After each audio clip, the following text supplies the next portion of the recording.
Hey guys, welcome to the Liberal Hive Mind, a channel solely focused on exposing the abundant hypocrisy of the left. Holy frickin' crap, out of nowhere, President Donald Trump does it. He gives the green light and bombs the crap out of Iran's nuclear facilities. We covered the report the other day that President Trump was analyzing potentially greenlighting B-2 bombers to drop bunker busters on Iran's mountain-embedded nuclear facilities. And while the president said 2 weeks, he's giving Iran 2 weeks to cooperate or else. But I guess that was simply the distraction, and the ultimate decision was sending Iran's nuclear facilities back to the Stone Ages. I guess it goes back to what the president has been saying for years here, that he no longer wants to telegraph military strikes and operations like the old days. I've said it many times, how counterproductive it is for the United States to announce in advance the dates we intend to begin or end military options. We will not talk about numbers of troops or our plans for further military activities. Conditions on the ground, not arbitrary timetables, will guide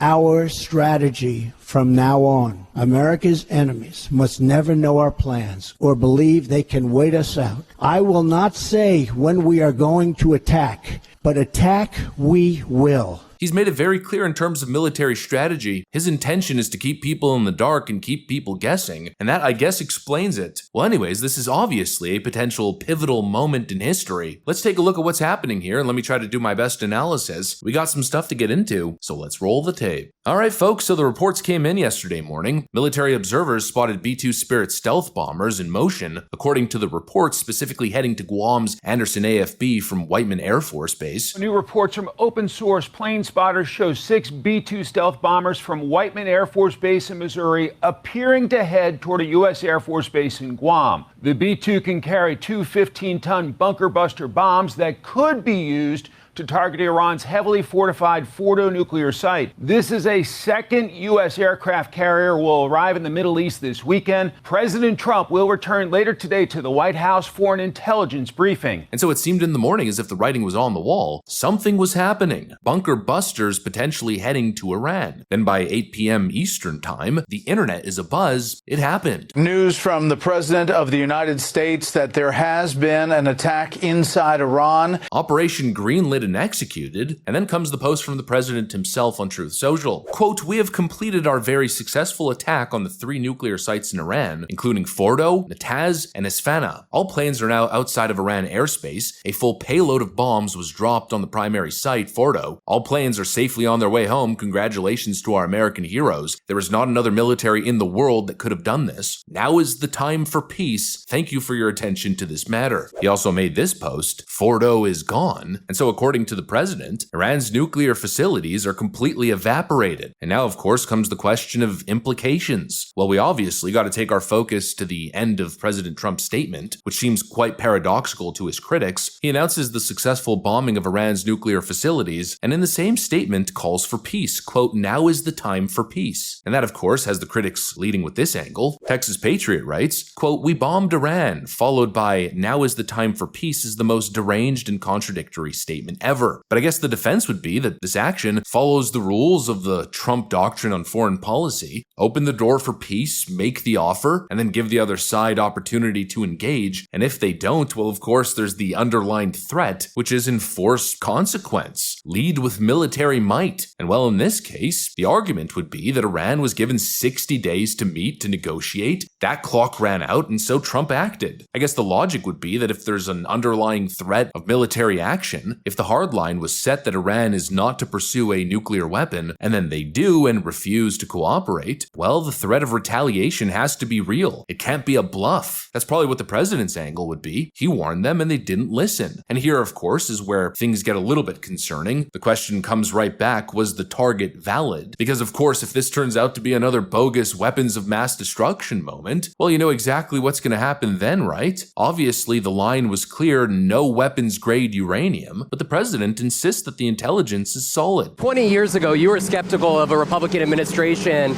that attacked a Middle East country on the idea of questionable intelligence of weapons of mass destruction. How is this moment different with Iran? Well, there were no weapons of mass destruction. I never thought there were. And that was somewhat pre-nuclear. You know, there was a nuclear age, but nothing like it is today. And it looked like I'm right about the material that they've gathered already. It's a tremendous amount of material.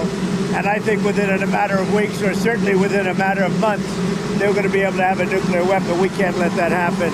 I was very much opposed to Iraq. I said it loud and clear, but I was a civilian, but I guess I got a lot of publicity. But I was very much opposed to the Iraq war. And I actually did say, don't go in, don't go in, don't go in. But I said, if you're going to go in, keep the oil. But they didn't do that. What intelligence do you have that Iran is building a nuclear weapon? Your intelligence community has said they have no evidence that they are at this point. Well, then my intelligence community is wrong. Who in the intelligence community said that? Your director of national intelligence, Tulsi Gabbard. She's wrong.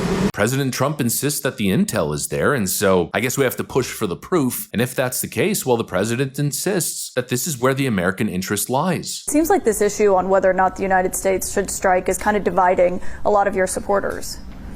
No, my supporters are for me. My supporters are America first. They make America great again.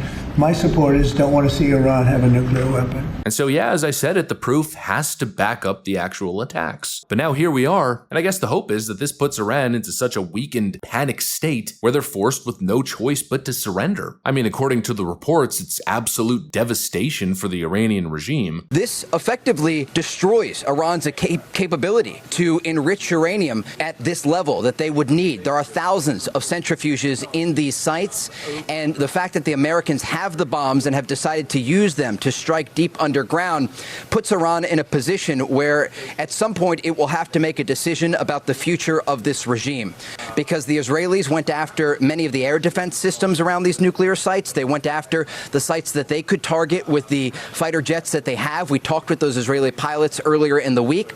And now tonight, President Trump ordering this strike, importantly against the Fordow nuclear facility deep underground, very close to the Iranian capital of Tehran, indicating that this strike will not only damage but likely destroy, if successful, Iran's nuclear program and their ability to go and get closer and closer to a nuclear weapon.